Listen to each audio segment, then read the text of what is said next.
বিশ্বনবী সাল্লাল্লাহু আলাইহি ওয়াসাল্লাম ঘোষণা করলেন, লা তাজআলু বুয়ুতাকুম মাকাবির, তোমরা তোমাদের ঘরগুলোকে কবরস্থান বানিয়ে নিও না। কে বলছেন?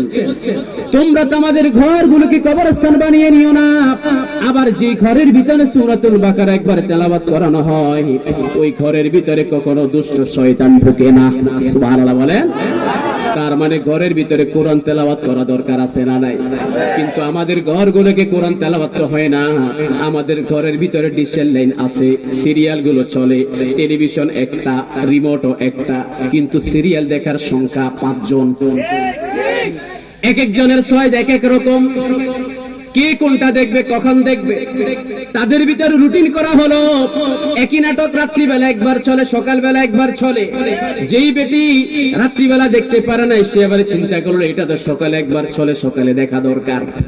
এবারে ভাগ করে তারা রুটিন করে সেগুলোর ভিতরে সীমাবদ্ধ হয়।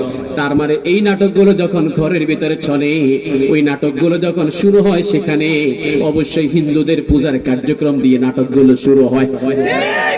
আপনাদের ঘরের ভিতরে নামাজ আদায় হয় না, কোরআন তেলাওয়াত হয় না, রাতের 3টা পর্যন্ত যুব সমাজ মোবাইলের ভিতরে ঠেলাঠেলি করে, 3টার সময় এবারে এক পাশে কাত হয়ে ঘুমিয়ে পড়ে, কম্বল একটার উপর আরেকটা তুলে ধরে, ফজরের নামাজ তারা পড়ে না। এরকম যুবক আছে না নাই? অনেক মা বোন ঘরের ভিতরে নামাজ পড়ে না, অনেক পুরুষ ঘরের ভিতরে নামাজ পড়ে না।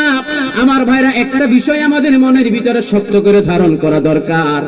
আপনি যখন রাতে ঘুমোতে গেলেন, সকালবেলা যদি ঘুম ভাঙে তাহলে ইহকাল, আর যদি ঘুমটা না ভাঙে তাহলে পরকাল।